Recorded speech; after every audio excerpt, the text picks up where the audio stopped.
और सभी सामाजिक संगठन से जुड़े हुए करनी सेना, देव सेना, गुर्जर स्वाभिमान संघर्ष समिति एवं जितने भी लोग समाज सेवा के लिए कार्य कर रहे हैं वो सब यहाँ उपस्थित हुए, उनका मैं तहे दिल से धन्यवाद देता हूँ। एवं साथ ही यहाँ जो सबसे पीछे पंक्ति में खड़े हैं, जिन्होंने यहाँ आने में हमारा साथ दिया है, जो यहाँ तक पहुँचे हैं, उन हर एक व्यक्तियों को मैं दिल से धन्यवाद देता हूँ कि आप सब न्याय की लड़ाई में यहाँ उपस्थित हुए। एवं साथ ही मैं आप सबको यह भी कहना चाहूँगा कि यह बात किसी जाति विशेष या व्यक्ति विशेष की नहीं है, यह बात एक जनप्रतिनिधि की है, जिनको 36 कौम हर बिरादरी के लोग वोट देकर अपनी बात को मजबूती रखने के लिए चुनते हैं, जिसमें जनपद हो, विधायक हो, सांसद हो, ये सभी लोग अपने कामों के लिए, अपने हक अधिकारों की बात रखवाने के लिए इनको चुनते हैं। इसी प्रकार ईश्वर सिंह भी एक जनपद अध्यक्ष था और पास के गांव में किसी प्रकार का जमीन का विवाद हुआ, जहां भू माफिया आतताई लोग उस जमीन पर कब्जा करने के लिए आए। वहां सब लोग एकत्रित होकर वो परिवार जिनकी लड़ाई लड़ी थी वो भी सही थे, क्योंकि ग्रामीण क्षेत्रों में अधिकतर ये होता है कि 50 बीघे 50 सालों पहले जो जमीन ले ली वो आज तक भी नाम से नहीं हुई। कहीं ना कहीं हमारी शिक्षा का भाव या धन का भाव होता है कि हम विश्वास पे किसी से जमीन लेते हैं, और कहीं ना कहीं हमारे पास अगर रजिस्ट्री का भी पैसा नहीं होता है तो हम विश्वास पर वो 5-10 साल बिता देते हैं। और लोगों में भी इतनी ईमानदारी होती है कि कहीं ना कहीं अगर जिनके पिताजियों ने जमीन दी है वो भी आज नाम से कर रहे हैं, लेकिन किसी लोगों के मन में लालच आता है, और लालच आने के बाद में वो अगर बेईमानी करते हैं तो इस प्रकार की घटनाएं होती है। इस प्रकार की घटनाएं होती है तो यह लड़ाई एक न्याय की लड़ाई, किसी के लिए लड़ा था भाई, और अगर उसके ऊपर अगर इस प्रकार का प्रहार होता है तो कल से कोई भी सच बोलना छोड़ देगा। अगर ईमानदारी की बात होगी, पंचायत की बात होगी, तो उसके मन में भय होगा कि अगर मैं कहीं ना कहीं ईमानदारी से किसी मजबूत आदमी के सामने अगर बोला तो वो भी मेरे परिवार के ऊपर आफत आ जाएगी। तो यह लड़ाई सर्व समाज की लड़ाई है, हक ईमानदारी की लड़ाई है। दूसरा ये कि स्वतंत्रता दिवस के अवसर पर अगर इस प्रकार का कोई कृत्य करने की हिम्मत होती है तो उसके पीछे कोई ना कोई राजनीतिक संरक्षण, पुलिस संरक्षण इस प्रकार का होता है। तो हमारी न्याय सिर्फ ये नहीं है कि अपराधियों को पकड़ा जाए, लेकिन उनके पीछे की कड़ियों को भी पकड़ा जाए, ताकि लोगों के समक्ष मालूम पड़े कि जिनको हम चुनते हैं, राजनेता बनाते हैं, वो इस प्रकार का संरक्षण देकर अपराधी प्रवृत्तियों को लोगों को मजबूत करने का काम करते हैं। दूसरा ये कि जिस प्रकार मैंने सर्व समाज और सभी संगठन के लोगों से यह निवेदन किया था कि हक अधिकारी को लड़ाई है, किसी पार्टी या किसी जाति की नहीं है, तो इसके बीच में अगर धराना से महेश परमार आ सकता है तो ये घटिया का विधायक महेश मालवीय भी यहाँ उपस्थित होना था। सतीश मालवीय, क्यों कि सतीश मालवीय जी की विधानसभा उनकी जनपद का मामला है, लोगों भी उनसे जुड़े हुए, ये हक न्याय की लड़ाई में उनको यहाँ उपस्थित होना था। दूसरा ये है कि ये किसी के घर कार्यक्रम नहीं था, किसी की शादी ब्याह नहीं थी जो निमंत्रण भेजने का हम काम करते। मैं पुलिस प्रशासन से भी यही कहूंगा कि इनके पीछे जितने भी लोग थे उन लोगों का भी पर्दाफाश करें। दूसरा ये कि अभी नाम सिर्फ कुछ मीना लोगों के आए, लेकिन जो साधन देते हैं, जिन्होंने गाड़ी दी थी उन गाड़ी का भी पता लगा, उसके पीछे भी कोई सलीम नाम का व्यक्ति है जो इस प्रकार का संरक्षण देता है, वाहनों को देता है। इसके ऊपर 10-12 लोग हैं जो दो शिफ्ट से आए थे, एक गाड़ी दी थी, टक्कर मारी थी। तो हर व्यक्तियों को सबके समक्ष और इनकी मांग है कि यहाँ घटिया में उनका जुलूस निकाला जाए, और अगर स्वतंत्रता दिवस के उपलक्ष्य में एक कृत्य किया है तो उनके ऊपर रासुका भी लगाई जाए, किसी व्यक्ति को बख्शा नहीं जाएगा। दूसरों में पुलिस प्रशासन को भी ये कहना चाहूंगा कि जो मेरे अंदर रक्त बहता है उस रक्त को मैं अच्छी तरह जानता हूँ, लेकिन हम संविधान में बंधे हुए कानून को मानते हैं और कभी भी कानून तोड़ने का काम हम नहीं करेंगे। तो इसलिए न्याय दे देना, और अगर न्याय नहीं मिलता है तो हम न्याय लेने में सक्षम हैं।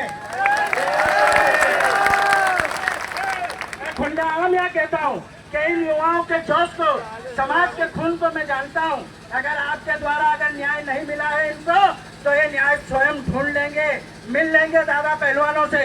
दूसरा एक और बात मैं सभी को कहना चाहूंगा कि हमारे जैसे यादव साहब यहाँ मुख्यमंत्री है, नारायण दादा यहाँ है, लेकिन आधी चीज उनको पता नहीं होती है। कोई भी दादा पहलवान आता है और बोलता है कि नारायण यादव के आदमी है, आधी चीज उनको पता नहीं होती है। तो इस सोशल मीडिया और इस मंच के माध्यम से मैं कहना चाहता हूं कि अगर आपके गांव में कोई दादा पहलवान आता है और नारायण दादा का नाम लेकर उनको बदनाम करता है तो उनकी गांड पे उनको पिछवाड़े को सुझा देना, वो आवाज आनी चाहिए, नारायण यादव तक पहुंचे, उनके भी कानों में सुन आए कि लोग मेरा नाम लेकर दुष्कृत्य करते हैं, हमारे साथ फोटो खिंचवा कर दुष्कृत्य करते हैं। तो ऐसे लोगों को संरक्षण हम ना दें। और यादव खून को भी मैं जानता हूँ, हमसे मिला जुला खून है। मेरे दादा कहा करते थे कि अहीर यादव ये सब गुजर जैसे हैं, तो उनके अंदर भी इतनी दया होगी कि हर छोटे छोटे मामलों में इस प्रकार का कार्य नहीं करते होंगे। लेकिन उनका नाम लेकर अगर कोई बदनाम करता है तो मेरी खुली छूट है उनके गान पे, उनके पिछवाड़े पर इस तरह की लट बजाना कि आवाज मुख्यमंत्री जी के कानों तक जाए। और वो भी आपको धन्यवाद है कि बहुत सही किया। यहाँ आप सब आए हैं, वरिष्ठ अधिकारी, कई नाम है सर आपको? नहीं, थाना प्रभारी को काम नहीं है, यहाँ एसपी साहब को काम है। एसपी साहब आपसे बड़े अधिकारी को काम है। एक चीज और बताओ, क्या आ रहे हैं?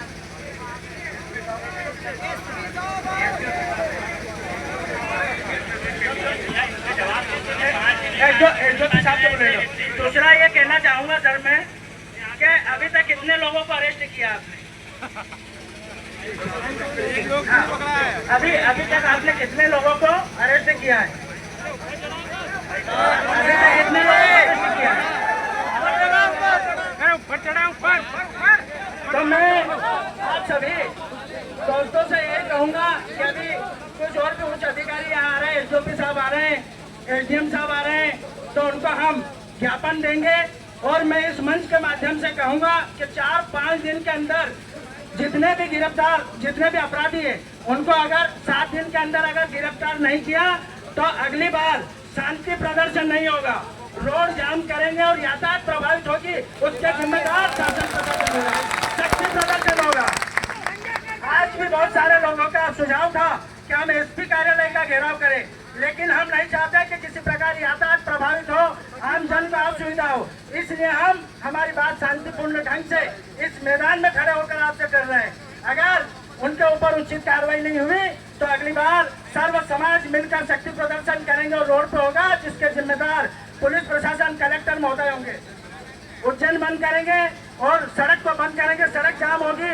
उसके बाद अगर किसी प्रकार की असुविधा होती है तो उसके जिम्मेदार पुलिस प्रशासन और शासन प्रशासन होगा। हमारे बीच में हम सबके सम्मानी रघुवीर सिंह जी पटेल हमारे बीच में उपस्थित है।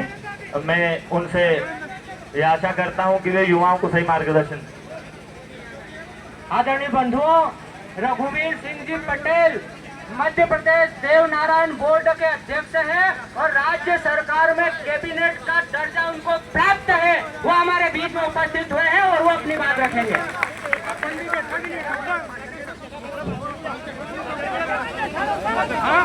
भैया थोड़ी व्यवस्था बना के रखें।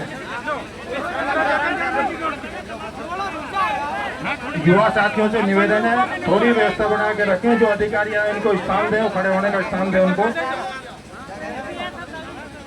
बोलिए देवनारायण भगवान की जय, भारत माता की जय।